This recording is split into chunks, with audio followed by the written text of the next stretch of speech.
What's up? What's up, Twitch, YouTube? What's up, everybody? What's up, TikTok? If you guys haven't already, make sure you guys follow me on TikTok. It's very important.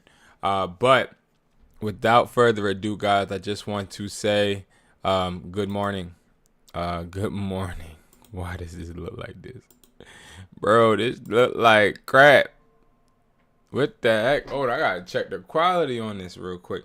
What's good, TikTok? What's up? Jesus loves you. Jesus, thank you so much, man, for the reminder. I appreciate you. I really do. I appreciate you. Jesus loves you as well. He woke us up this morning. Right? So, all praises to him. For sure. For sure. Let me do some housekeeping stuff real quick, guys. Hold up. Before we deep dive into what we're going to talk about today, let me make sure I am effectively live. Why the heck does this look like this?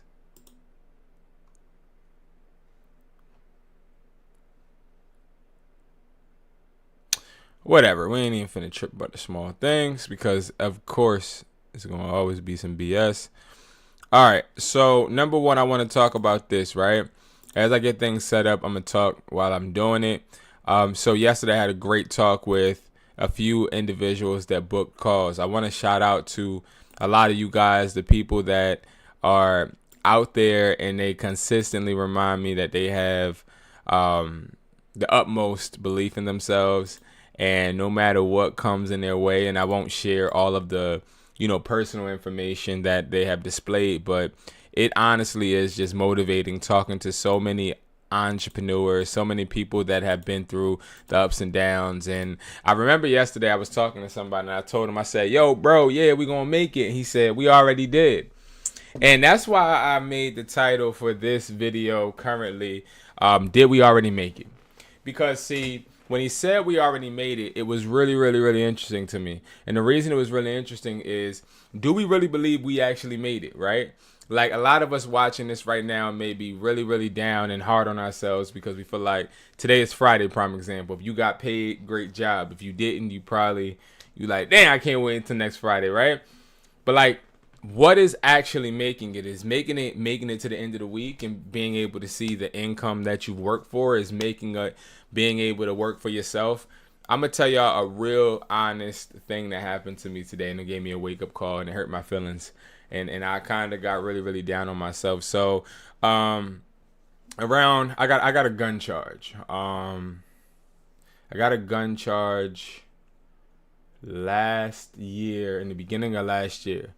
And what ended up happening was, and I touched on this on YouTube very briefly because it was still very traumatic to me. And it still is very traumatic to me, but it's interesting because I was letting one of my friends use a DoorDash account of mine, right? And mind you, I'm still going to court for this, and I have a really great lawyer, and I'm very confident that we're going to beat this because of what happened to me. So basically, I was driving home. Okay, I had crabs, and I was bringing these crabs home, and I was sleepy because I was working throughout the night. It's like during the evening at this point. So I'm driving home, and it's a pothole in the middle of the street. It's like an intersection. So it's stop signs right here and stop signs right here. So you stop and you let the other people go, and then you go, right? I'm like a block away from my house, but I stopped, let the cars go. It's a cop right in front of me on the other side. So I stopped. Everything was cool, but it was a pothole, so I swerved the pothole. I just went around the pothole and went regular. So the cop ends up going behind me, and then the cop ends up chasing me down, right? Puts his lights on, and he ends up pulling me over. Now, when the cop pulled me over, I'm good. Like, I'm not like sweat. I'm not tripping on nothing, right? Thank you so much. Thank you, AC. Thank you. The cop pulls me over. Oh my, thank you, man. I really appreciate that. I really appreciate all of it, man. You definitely made my morning. Thank you so much. So he pulls me over, and first thing I think is, all right, let me just get my ticket. I'm about to take this on the chin and go home, right? Because mind you, I'm tired. I just had got, I forget what I did that morning, but it cost me money. I don't remember what I did. Yeah, why can't I remember? But something happened where I was just tired. Long story short, cop pulls me over. I'm like, hey, how you doing, officer? He said, I'm doing good. He said, why did you turn that way? I'm like, what do you mean? He's like, why did you turn during that stop sign like that? And I'm like, because I was just dodging a pothole, sir. He said, oh, okay. He said, license and registration, please. Gave him all of my information. He starts putting his flashlight in my car. His partner starts putting the flashlight in the car too. But I don't realize that I have a gun on me. I don't realize it because in my head, like I always carry my stuff on me when I'm doing things business wise. And this all goes all the way to when I posted on social media that I was at the Kobe courts at this Kobe tournament, and people saw that I was wherever I was at, and then they tried to go into my car. They broke inside my car and did all this other stuff. Like, I already know that I'm a target in some people's eyes because of what I put online, and I used to like flash money and like my videos and thumbnails to get views, and I stopped doing that. Like, you can't find me flashing money anywhere at all no more, right? So I always carry on me just because I remember those things. So when they start flashing the lights, I'm not thinking that they're going to actually search my car because I don't smoke weed. I don't drink. So it's not like you about to say, oh, the car smells like weed, or it's not like you about to say, oh, you're drunk, right? So I'm talking to the guy and I'm explaining to him like, yeah, I really don't want to get a ticket, but if you have to write me a ticket, so I understand. Like, I'm taking full accountability even though I didn't do nothing, right? So then boom. He goes and he goes, runs my registration, and then it's a guy that walks up on the passenger side. He's like, I think I didn't have my insurance paper, but I'll try to show it to him on the phone. And he was like, no, that's not good enough. I need the paper. So I'm like, well, okay, I don't have the paper. Like, I could just go to my crib and get the paper if you would like. He was like, no, I need the paper now. He's like, check in your glove department. So I opened the glove department, and then he just started putting his flashlight in there. My weapon was in my gym bag because I had went to the gym that morning, and I carry it again anywhere I go just in case, right? So I didn't even think of putting the two together. And you're allowed to have a weapon in your store as well. So if you're in your store, and mind you, I didn't have my permit because it expired, and I didn't renew it because I had like tickets that I owed the city, and they was trying to make me do all this other stuff, right? So that's my fault. But anyway, you're allowed to have it in your store. So regardless, I'm gonna have my stuff with me regardless, right? So boom, he started looking, and I'm like, why is he looking in my glove box? And then I open up the middle console because he's talking about some checking there. So I'm like, okay. Like, I'm starting to feel weird because it starts to come, like, you know how you get in a traffic stop and you're just, you know, the cop is going to be extra, right? This was like beyond extra at this point because it was like, now you like, it's still looking like a movie at this point. So he's like, yeah, let me check here. So I ended up checking. Right? I'm gonna have to start the live over again, guys, because it was just restricted. But I had to end up checking, and he's looking in there. So I'm just really, really confused at this point on why they're flashing their lights at me and looking at every move I make. So the main point of this whole situation was that I ended up getting told to get out the car. I said, I don't want to get out the car. I don't feel safe, sir, getting out the car. Can I please have your supervisor here? He is like, well, I'll get my supervisor here, but I need you to get out the car. So I'm like, I'm getting out the car. You feel me? Why am I getting out the car? Long story short, because I don't want to bore you all with the story, I ended up having to get out the car. He said he's going to drag me out. Mind you, I don't even know why I was pulled over at this point. He said I was pulled over because I swerved. But you cannot in Philadelphia, I don't know about where y'all at, you can't just pull somebody over for swerving. It has to be 2 infractions. 2 problems have to occur. Okay? 2 problems. They got to be you swerving and you didn't hit a pole, or you swerving and you, I don't know, didn't stop at the stop sign or whatever, right?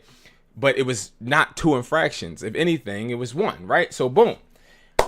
I had to get out the car. Once I got out the car, and before I got out the car, I asked him, I said, what's going to happen if I get out this car? He was like, we just going to search you, man. And that's it, man. I'm going to let you go. I'm not going to write you a ticket, all that. So I'm like, all right, whatever, right? So I got out the car. They end up immediately detaining me once I got out the car, put me in the back of the hood, my hands behind my back, and just started searching my car. Now, mind you, it wasn't no smell of anything. It wasn't anything going on at all. Long story short, they ended up arresting me and illegally searching everything, basically. So the reason I bring that story up wasn't to actually tell you guys the story. It was actually to tell you guys something about when it comes to life and when it comes to like the hardships that we all go through. Like I go through hardships just like everybody else. I'm no special than anybody else, right? And you're not either. Let's just make that clear. You're not special. Whoever's watching this, whenever you're watching this, I want you to get in your head that you're not special. You can get the same treatment as the next person. Now, I tell my friends the story. Oh, it's because you're this color and it's because of that, this, that, and the third, right? Great. I like to own what I have to own and not put any skin color or any race or any type of thing that it may be. I don't try to project it because I try in my head to hold myself accountable because it should never happen in the first place, right? But it did. I ended up getting in trouble. Now I'm going to court. I don't have, I'm proven I'm innocent until proven guilty. But the point of the matter is when I went and I looked at my email, and mind you, I don't DoorDash at all, but I forgot that I had let one of my friends and my little brother, but my little brother's not here anymore because his account got taken down, DoorDash. But one of my friends, I let him use my DoorDash account so he can run on multiple DoorDash accounts. So he's using his DoorDash account. Then he hits me up yesterday. He's like, yo, they said that they're doing the background check and I can't even access the money. So I'm like, what? So long story short, the background check they did, it showed that I was, I guess, going through a court process with this charge. Yesterday, when I found that out, ironically, I was tired and procrastinating my ass off because I had worked during the morning. I got up a little earlier and I did a few things and recorded a few videos, and I was just tired. And I got this text just when I was about to just check out and just relax for the day. And it reminded me, like, sometimes we allow external things we can't control to control us, right? Like sometimes in life, we have things that we cannot control no matter what purpose or intent we have. We mess up. We make mistakes. We come up short. We take losses. We do a bunch of things that we may not be able to control.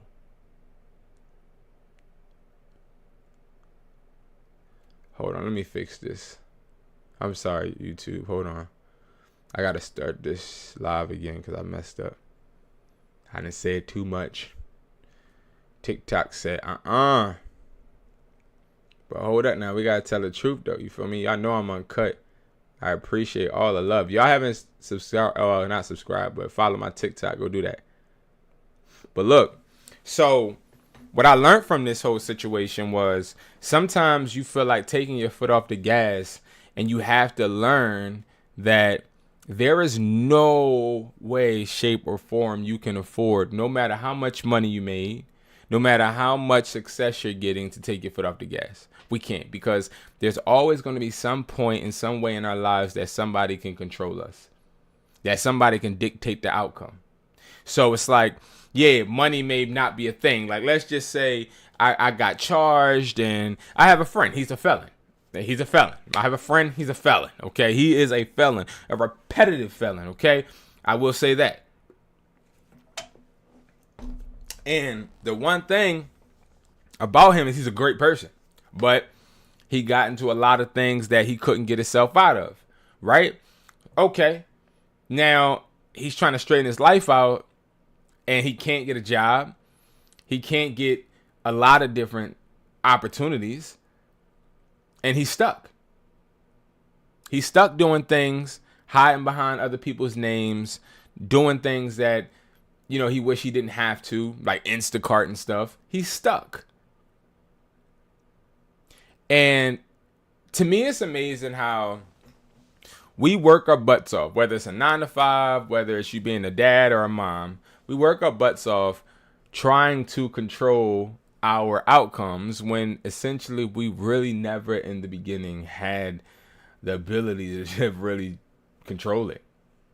Only thing you can control is what you can control. Control the controllables and worry about what you can control. But also understand that even if it is something you control, there's always somebody that can pull the rug up under you no matter what type of money you make, what type of situation you put yourself in. There's always somebody that can stop you. So never feel untouchable. And the reason I say this is because sometimes we get those days or those hours or those parts of ourselves that feels lazy and feels like we cannot. Man, listen, I done did a lot. I got to reward myself, right? We get those times we feel like we got to reward ourselves. We got to take the foot off the gas. We got to get that instant gratification. We have to take it easy. Like I've had so many times where I lied to myself and said, you work so hard, B. Go ahead and take a couple hours off. And then a couple hours turn into the whole day.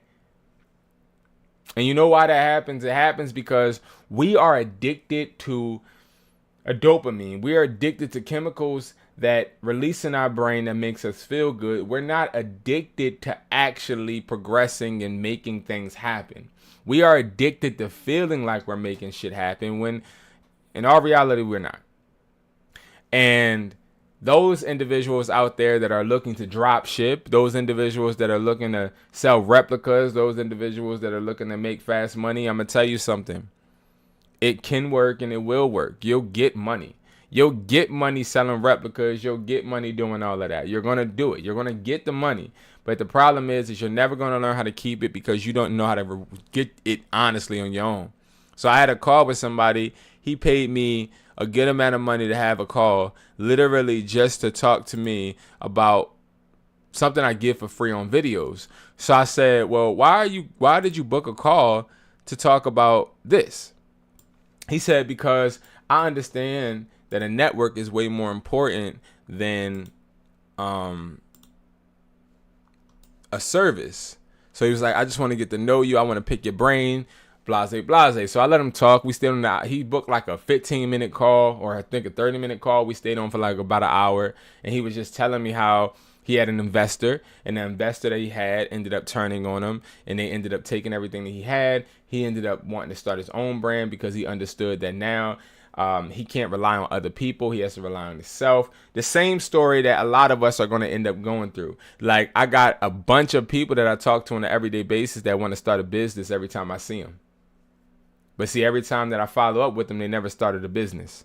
I see a lot of people on a daily basis that I talk to that want to get rid of that job, but they always have the job when we link back up. I see a lot of people that's like, yo, I got to get away from this person. But every single time I see them again, they still around that person. I see a lot of people that talk way more than they do, but don't understand why they're not achieving what they want. Because see, the things that you don't want to do most of the time are the same things that keep you comfortable. The same things that you don't want to do are the same things that make you feel like you're accomplishing shit when things are going good. And see, that's where we got to realize that just like I had this charge that I'm hopefully, God willing, going to beat, is crazy because I felt like I was untouchable. I felt like, yo, I make my own bread. Can't nobody stop me, put a blemish on my record. Can't nobody do nothing to me now. Let's just hypothetically say I rob a bank and I get a felony and all of these things on my record. No, it won't stop my money. It won't. It won't, because I dictate my employment, obviously, but it still could impact my reputation when it comes to a legal standpoint, right? And like what I started to realize is that's important to understand you're not untouchable no matter how much money you make. And I see a lot of people thinking that the goal is money. The goal was never money. The goal was never money. The goal when you wake up every day, if your goal is to make money and that's literally your sole purpose or why you consume content or why you sit there and walk outside and go to your job is to make money, you're failing, because you never should just depend on money, because money is controlled by somebody else. It's not about the money. It's about the legacy. It's about the generational curse. It's about understanding that somebody's going to come behind you. I don't care if you have kids or don't have kids. It could be somebody else coming behind you. Somebody's watching you. You're going to impact people. You should want to be an impactor, not somebody that's just reacting. A lot of us, we just react off of stuff instead of just growing from things. A lot of us react instead of controlling. A lot of us, we want to be the waves instead of the ship. See, the difference is the waves, they're uncontrollable. They're controlled by different things in the environment. But the boat, the ship, that's what, you ride that ship no matter what. No matter how rocky stuff goes, you understand that that's your ship and you're going to ride your ship the way you need to. Thank you so much for the gift. Thank you so much. But it's just important for us to understand that your purpose is way bigger than money. It's way bigger than money or that business you want to start. It's interesting. I made a short on YouTube. And the short that I made on YouTube was about clothing brands. It's my most disliked short. And what I was saying in the video was that clothing brands, they are doomed to fail. A lot of people want to start them because they're one of the easiest businesses to start. Because it's easy to say I got a clothing brand, right? It's so easy. Like, go right now to a shirt printing place. They used to have them all in the malls. Y'all remember that, when you would go to the mall and it would just be mad shirt printing places? If you live in Philly, if you remember the Shellham Mall, it used to always be a shirt printing place there. But it's so easy to start a business shirt printing or having a clothing brand, excuse me. But the interesting thing about a clothing brand is a lot of people don't realize that clothing brands don't make money because of the clothes. They make money because of the brand.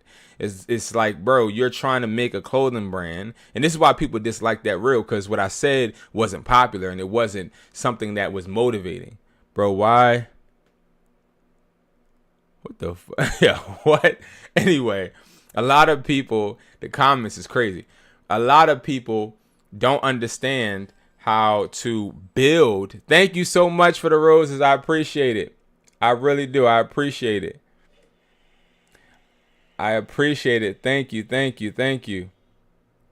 But the clothing brand aspect, again, thank you. The clothing brand aspect is, bro, you're not going to make no money trying to print on a shirt when I can do the same exact thing. You're going to make money growing your brand, you as a person, as an individual. You growing your brand is going to always trump you putting anything on a shirt.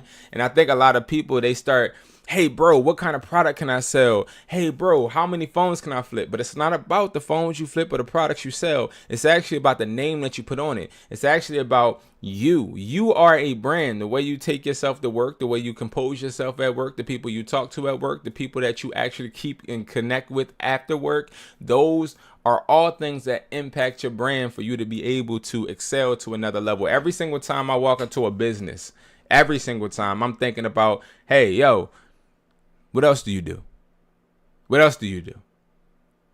What's your side income? They be like, side income? Yeah, like, what do you do other than this? Nothing. So you mean to tell me that you don't do anything but this? Yeah. Okay. I know I ain't going to associate myself with that person.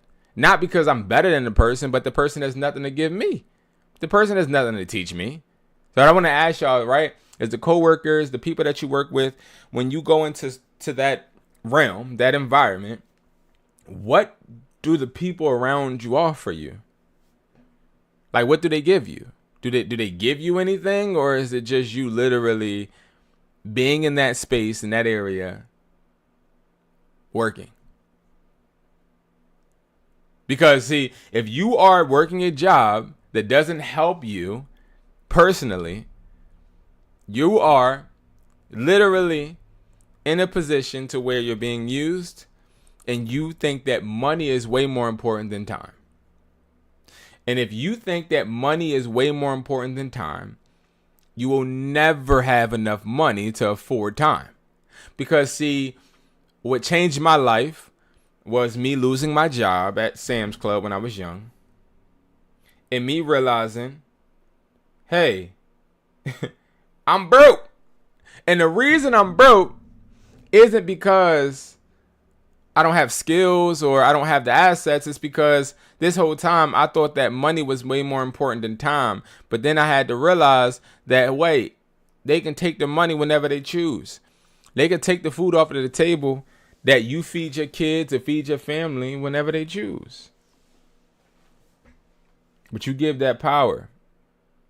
And most importantly, you give that power when you think that you are in control because somebody gives you or lets you feel that way. And people can give you that feeling because they do it all the time.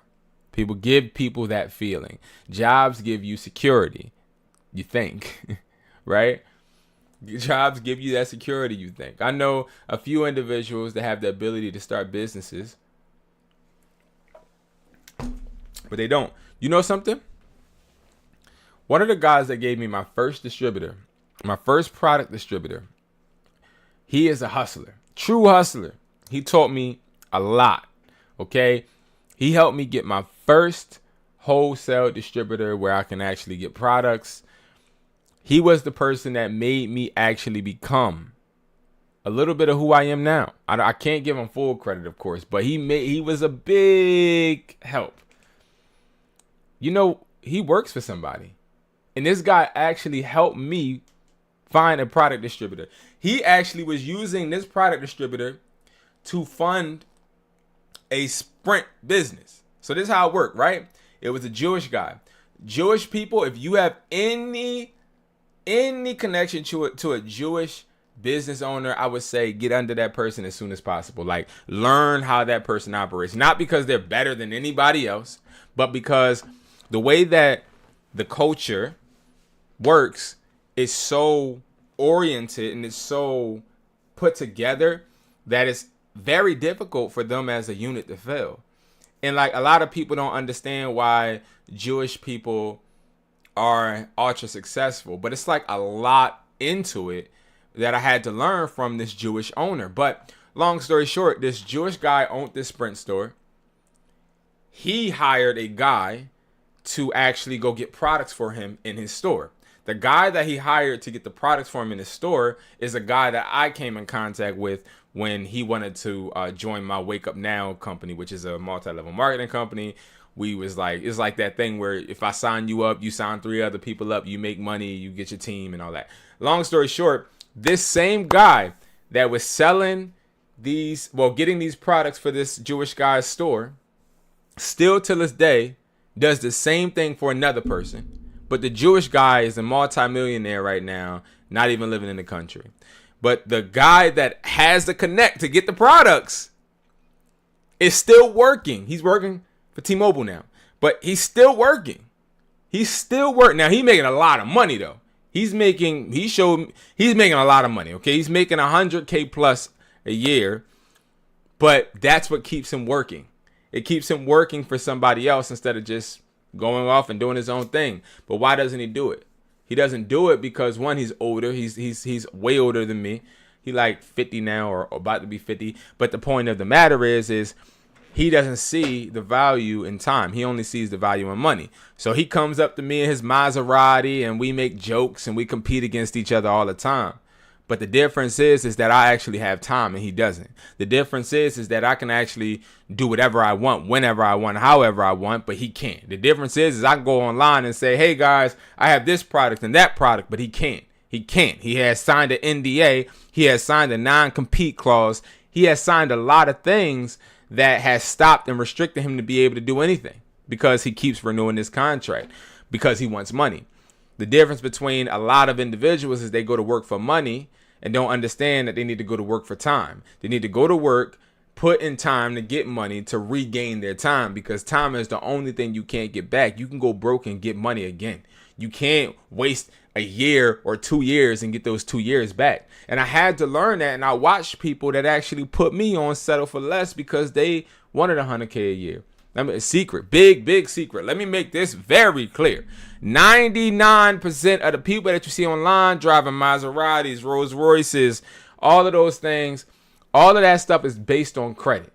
All of it is based on credit. It ain't based off of what they're making. A lot of these gurus, especially in the product reselling area, they're not making enough money for them to be able to do any of that. I'm going to tell you why. I done seen people that drop ship talking about they're opening offices. Now, let's make this very clear. If you're a drop shipper and you're teaching people how to drop ship and you think that people feel or I guess believe that you are a multimillionaire, right? Drop shipping, you got to be out of your damn mind. You got to be out of your mind. I got to stop cursing because they're going to restrict me again. But you got to be out of your mind. The reason you got to be out of your mind is because while technology is definitely a very, very high ticket industry, it isn't if you don't have any assets. So if you're somebody out there now, I'm going to jump on a digital product wave too. Digital products, drop shipping, all of those things are avenues to make money, but they're not avenues to get rich. They're not avenues to get wealthy. They're not avenues to do any of that. They're avenues to make extra money. The reason why is because there's no asset in it. So if, and I'll use this as an example. I was just looking at my phone and I saw this guy. He was like, yo, he has this whole Instagram talking about, hey guys, let me teach you how to sell a digital product. And a digital product is an ebook. And every day I see this guy and it's a motivation. So that's why I follow him, because I'm like, yo, this guy is really interesting because he really thinks that a smart person believes this bullshit.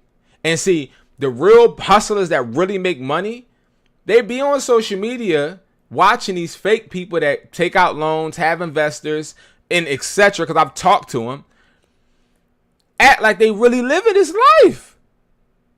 They had these stand store receipts and these beacon receipts and all of these receipts like they're actually making money and they ain't making shit. I done met some of these people in person and it's not how it looks online. But the point of the matter is not to think about them or to compare them or to down them. Whatever they're doing, that's cool. The point of the matter is that having an asset, right? Having something physical, tangible that you can control is going to make you wealthy. Having something that is reliant on TikTok, Instagram, YouTube, all of that stuff, it's not reliant. It's not reliable. Or your job, your boss. Listen, I done met bosses or people that were, I'm a boss, right? I've hired people that I've just not liked at a certain point because they did some grimy stuff. And I'm just like, yo, they got to get out of here. They got to get out of here. And that's how it happens. I remember I had a young lady. I was at McDonald's. She asked me for a job. I said, come to the store. She came to the store. And I felt bad for her because she was very nice, but looked like she was struggling a little bit. So I was like, okay, look, you could be the cashier. I'm gonna hook you up with this person. This person will train you. Da da da. Long story short, she ended up stealing a lot of AirPods and having her friends come into the store trying to steal phones and stuff like that. And I was like, she got to get up out of here. But that's the position of somebody in power. You can tell somebody when they need to get up out of here.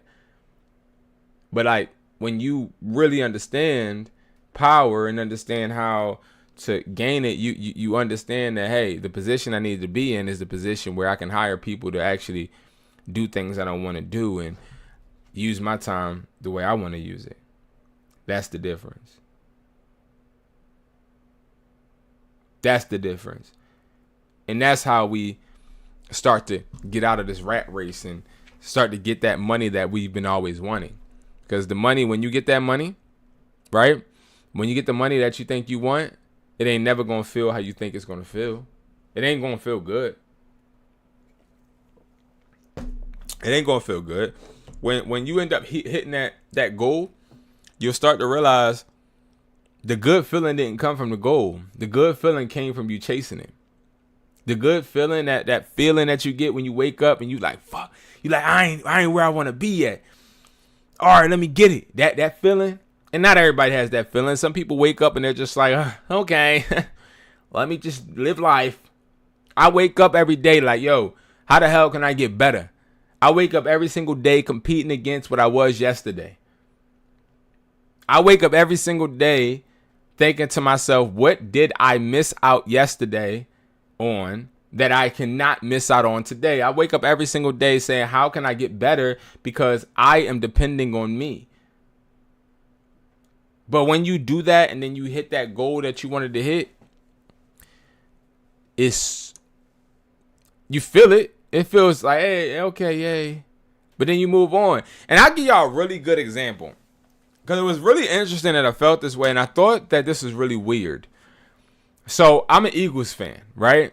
I'm a very big Eagles. I watched every Eagles game. I usually watch every Eagles game. I love the Eagles, right? I love the Eagles and I love the Sixers. And the Eagles won a Super Bowl, right? Cool.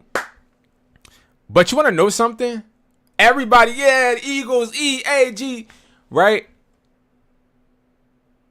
And A.J. Brown, which is one of the wide receivers, said the same thing I said. Like, it just didn't feel how you think it would feel.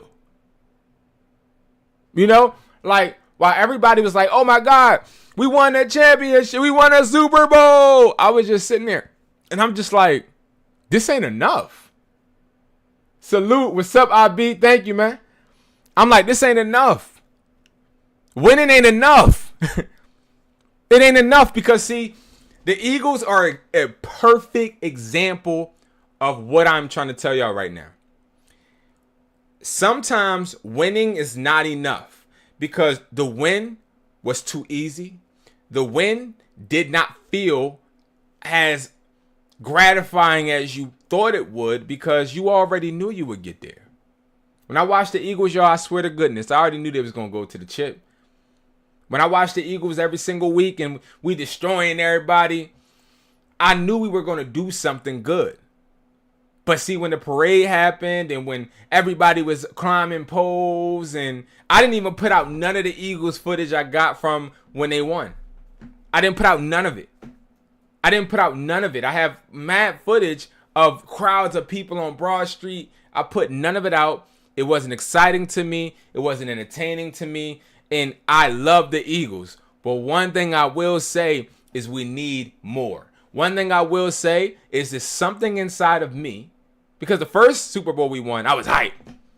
But then the second one, I literally was sitting on the TV like, yay, let's get it. Everybody else, yeah, we won. But it's like, nah. It was too easy. It was too easy. And that's why we got to realize that sometimes it's the journey we need. It's not about going to the Super Bowl. It's about week 1 to 17. It's about you waking up every single day, taking every day, hour by hour by hour by hour, and realizing, hey, I got to judge myself on where I was yesterday. And then today, I got to judge myself on, hey, did I do better? Did I pick up that book that I said I was going to read 3 weeks ago?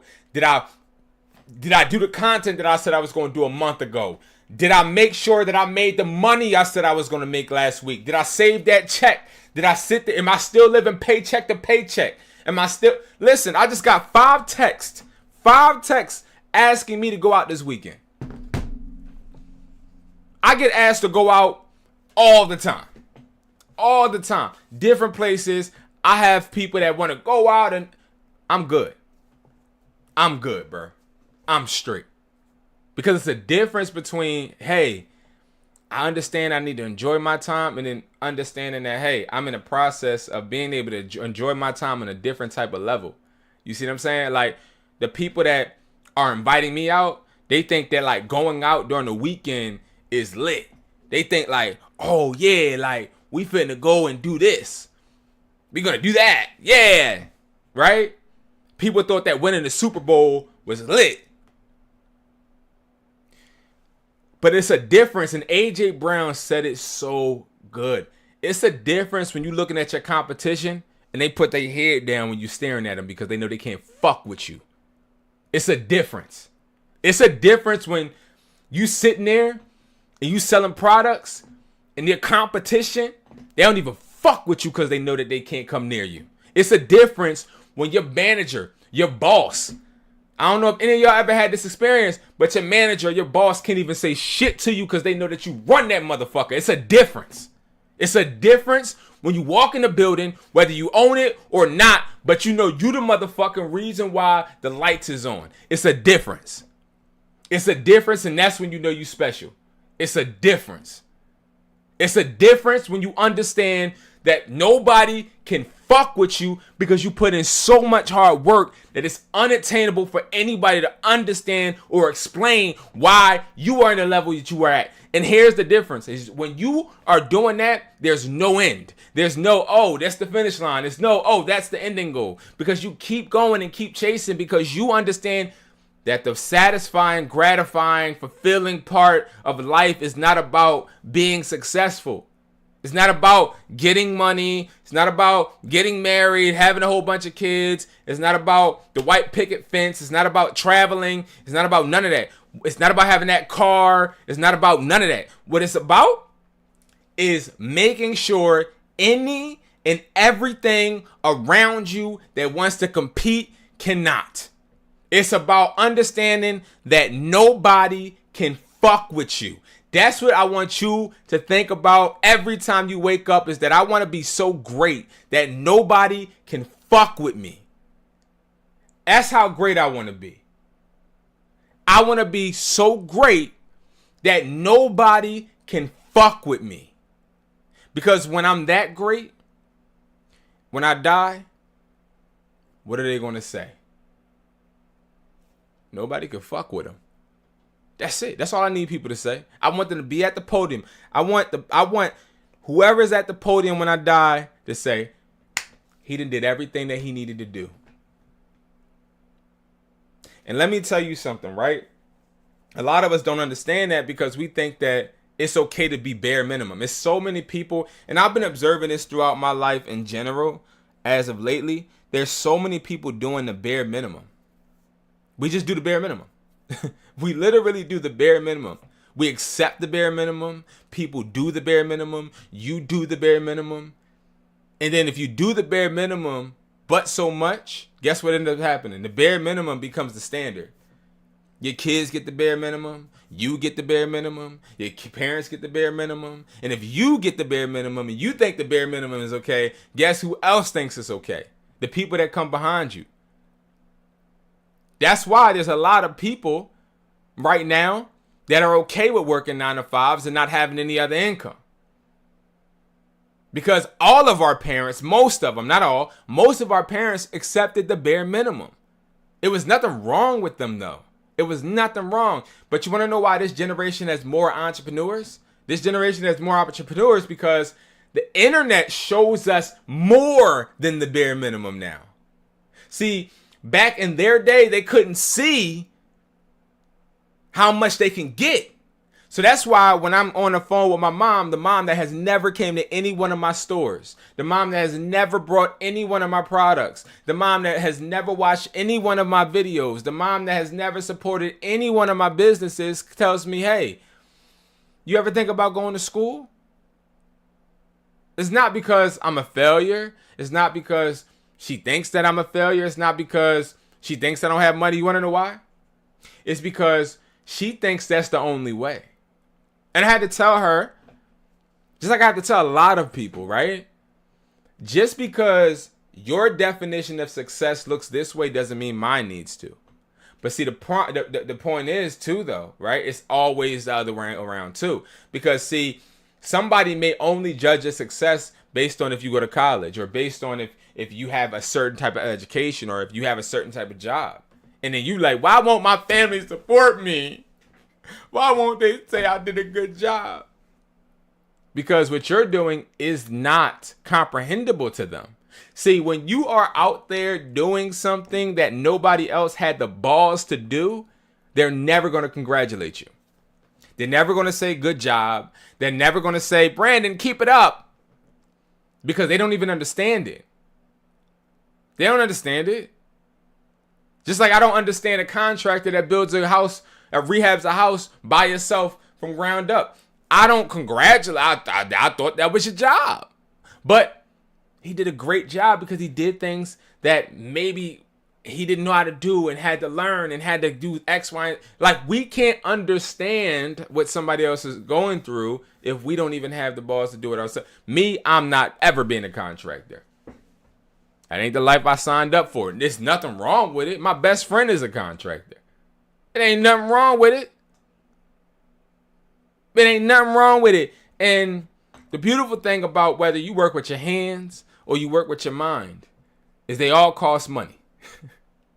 You know, and I like doing this style of video because it shows me how, one, smart I am, but also how every situation in life you can take a message from it. I go over to my friend's house. He takes me in the basement. Pause. Right? We in the basement at his house. He like, yo, bro, I'm building this thing up to be like a man cave. So it's like all of these walls and stuff, but you can see it's not done. And he's a contractor. So he's building up this basement. And I'm looking at him build I'm looking at the basement. I'm like, this shit is unfinished. I said, bro, why is it not done?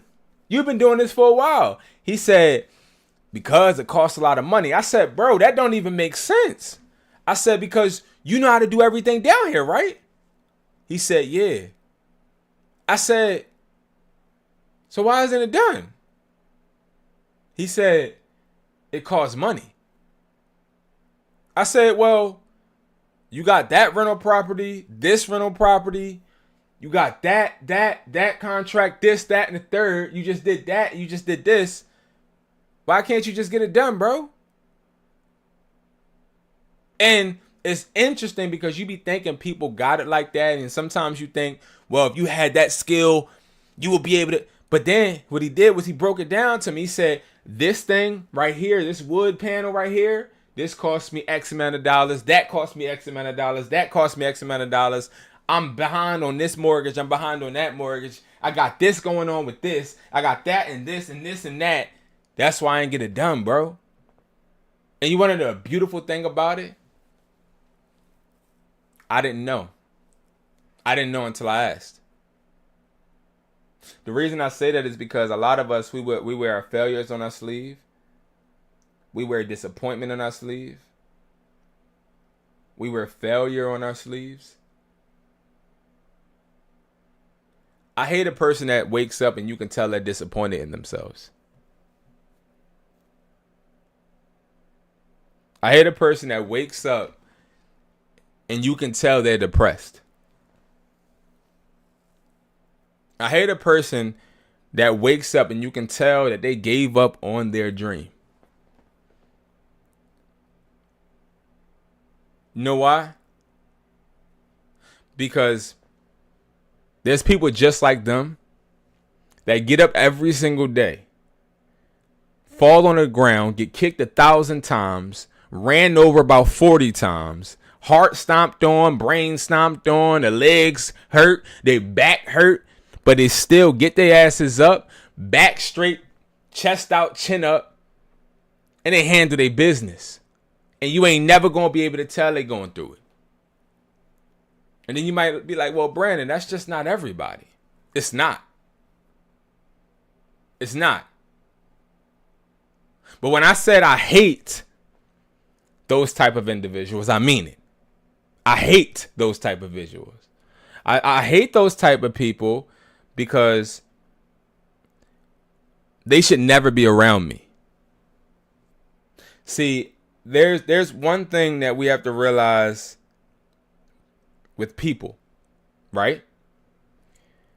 If you hang around a person for too long that procrastinates, they don't want more for themselves, they don't work for it hard enough, they don't understand their flaws, and they wear disappointment on themselves, it's only two things that can happen. They're either going to bring you down or you're going to bring them up. That's it. They're either going to bring you down or you're going to bring them up. So I can't afford to have those people around me. It's not that I hate the individual. No, I hate the mindset. But I can't separate the mindset from the person. So I'd rather say, keep that person away from me. There's certain people I don't hang around with. There's certain people that's mad fun to be around, but I won't ever hang with them. Because, see, when I talk about cars or when I talk about what I want to do with my business, you may start thinking I'm bragging. I'll never forget, me and my friend, we were at Wawa. Me, my friend, and another guy. And we was at the Wawa, and we were talking about cars and the cars that we had. And we were also talking about what we were about to do with them. And a few like property things. It was me, my friend, and another guy. We're going to say Guy A, right? So Guy A, while me and my friend are talking, Guy A says, he interrupts us and says, why y'all doing that? We're like, what? Yeah, why y'all bragging? Like, what's wrong with y'all? Like, y'all some weird shit. We said, what? He like, yeah, every time I come around, y'all talking about this, and this. Every single time, bro. Like, y'all gotta chill out, man. And we looked at him. And we looked at each other. He like, what the hell are you talking about? Like, he got a whole ad. Like, he was really mad. Turns out that he was renting out a room with his girlfriend, and they was living together, and he ain't had no money. He was unemployed, but he was outside. He was outside trying to get he was outside trying to lay him and spray him. He was outside.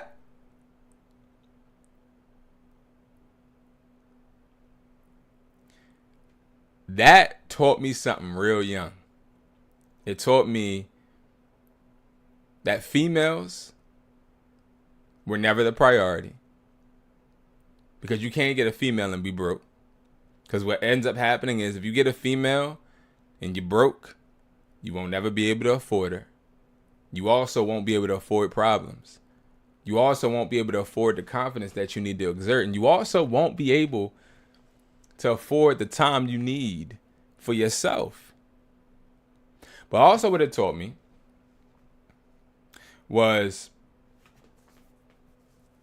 if you hang around people that only know less than you, they will hurt you to get more than you. Because what ended up happening, that night, I decided in my head, and I do this often. I decided I'm not talking to this person no more. I'm not talking to Guy A anymore. I said, I'm good. You ain't fitting to line me because you broke. Right? I get a call a few weeks later from my friend that was in the car too. He like, yo, man, he tried to do da-da-da-da to me. He tried to actually sabotage my business and da-da-da-da. And I said to myself, yup. That's why I distanced myself. Because when you don't feed the wolves, they'll attack you. See, and that's the difference. When you get a lot of money, you can keep that company. When you get a lot of money, you start feeding people, you can keep them because as long as you feed the wolves, they good. They settle. They cool. But if you don't feed those wolves, they will attack you. They will take you away. So it's important for us to realize money is not the objective.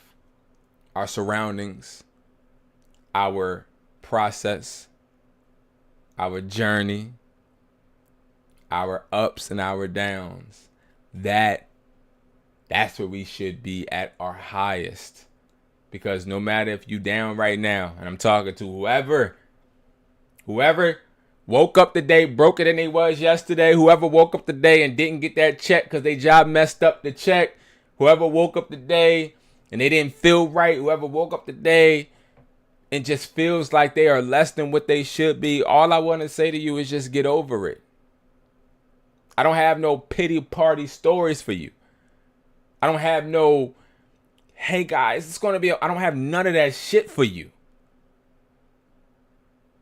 I don't have none of that shit for you. I was reading a book, Can't Hurt Me. They said this book was a great book. It's by that guy, Goodwin or whatever his last name was. Cool book, great. But the first chapter was all about how his mom and dad his dad was abusing his mom, and his mom and him had to go away, and they had to eat this and sleep on this floor and all that. I'm like, I don't give a fuck about none of that.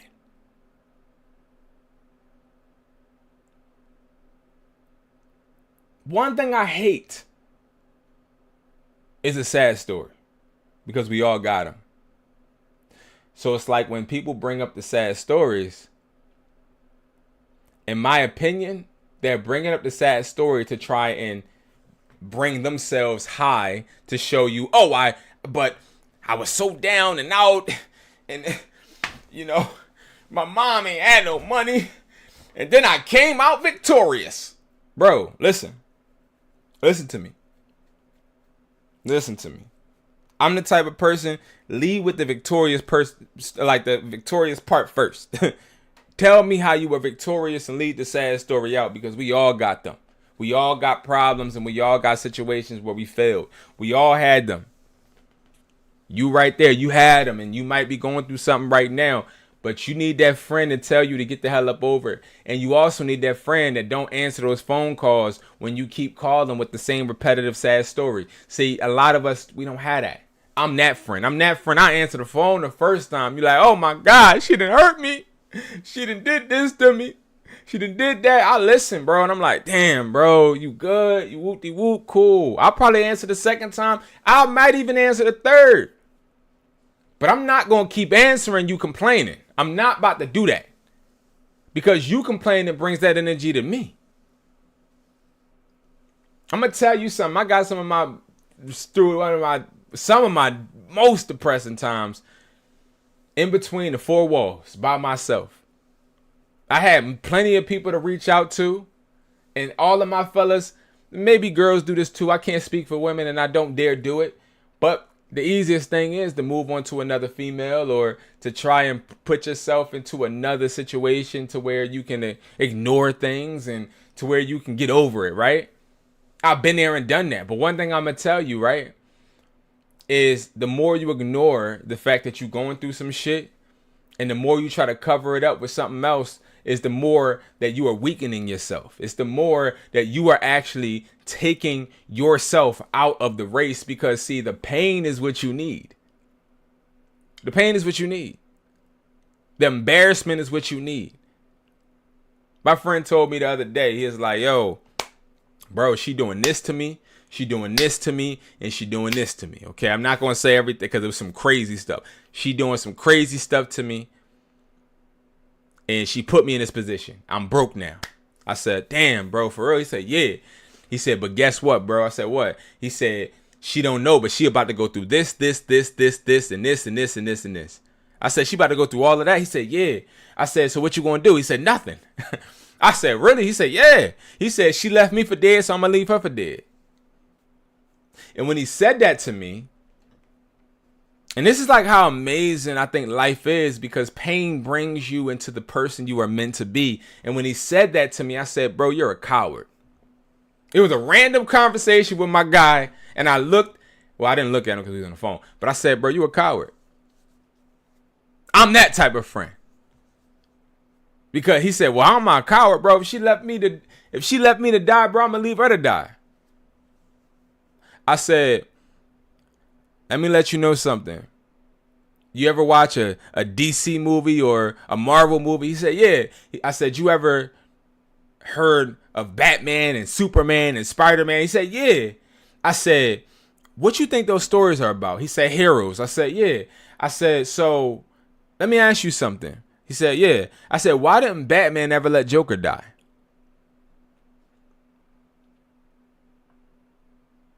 I said, and I'm not even into like comics or anything, but I know these names. I said, why didn't Superman let Lex Luthor die? I said, why every time the villain is on the cliff does the hero pull him up? I said, do you think that's because the narrative is supposed to be that way? Do you think it's because it's a kid's movie? Because in the Avengers movie, I remember seeing the guy Thanos snap his fingers and everybody disappeared. I said, but why do these superheroes not let the villains die? He had no answer. And I said to him, because see, if they let the villains die, they wouldn't be the heroes. Because without the villains, they don't exist. So I said, just because somebody did something to you and somebody hurt you or somebody left you for dead, it doesn't mean you got to leave them for dead. That don't mean you got to leave them for dead. Just because that person hurt your business, it doesn't mean that you got to be vindictive. Well, Brandon, what does that show them?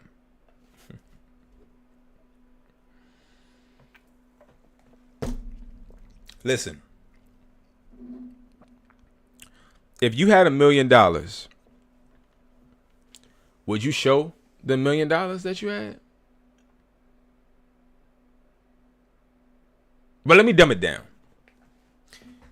Me and you chilling. Me and you. Yes, you watching. Me and you chilling in the crib. We just talking. No, we ain't in the crib. We at dinner. We just talking. And you tell me, yo, Brandon, I got a PS5. I said, for real? You said, yeah. I said, that's what's up, bro. Did you need to show me that PS5 for me to believe it?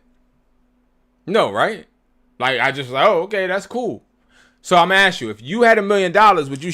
Do you need to show me that you have $1 million, or should I just be like, oh, okay, you got $1 million? Point of the matter is you don't have to show people anything. If they are that, if they're a bad person, they're a bad person, no matter if you show them or not. If they left you for dead, you being vindictive and being somebody that wants to hurt them doesn't help at all. Doesn't help you. I've been there and done that. I done seen people that I've built businesses with fail. I done seen people I beef with die. I done seen all of that. And I'm going to tell you something. There is no feeling that makes that okay. There's no gratification in it. Now, I ain't gonna lie. God mess with your girl and, you know what I mean, you on the ego trip and you feeling yourself. Yeah, I mean, you do something to him, you feel me? You feel it in the moment. But let me tell you something. What ends up happening is you end up being like, yo, what did I do it for? Oh, better yet, damn, I don't got no control. I can't control myself. So I say all of that to tell you this, man. Don't let the situation that you're in control you. You control the situation. And it doesn't mean that you need to control it loudly. Control isn't loud. And I'm not talking about the type of deceitful control that people put on the internet now. You know what I mean? When I say control, I'm talking about controlling a situation for everyone's better outcome. That's what us hustlers do. We control not to be controlling. We control so that everything moves smoothly. Because when everything moves smoothly, we do too.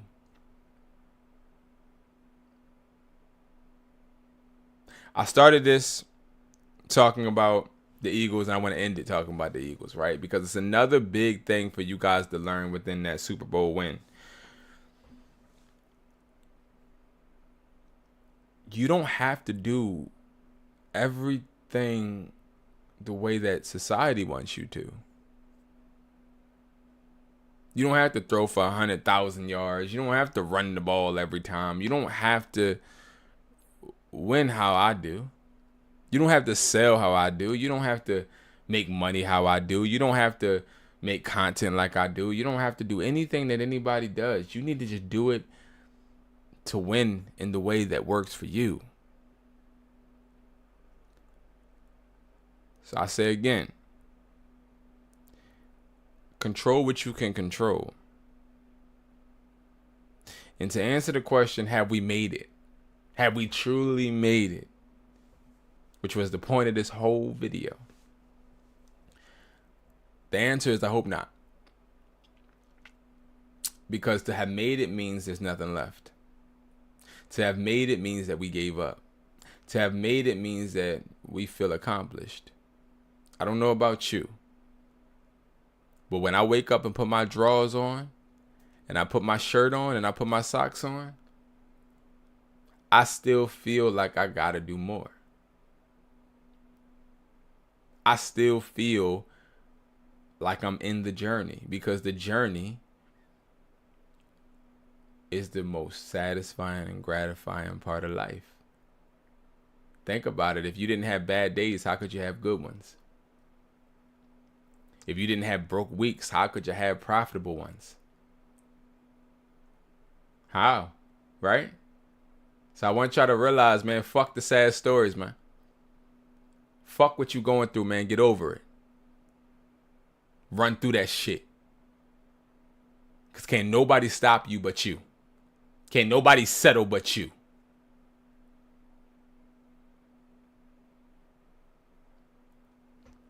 I appreciate y'all. I really do. I'm about to get off, but thank you guys so much for watching, man. And again, have we made it? I hope not. Peace.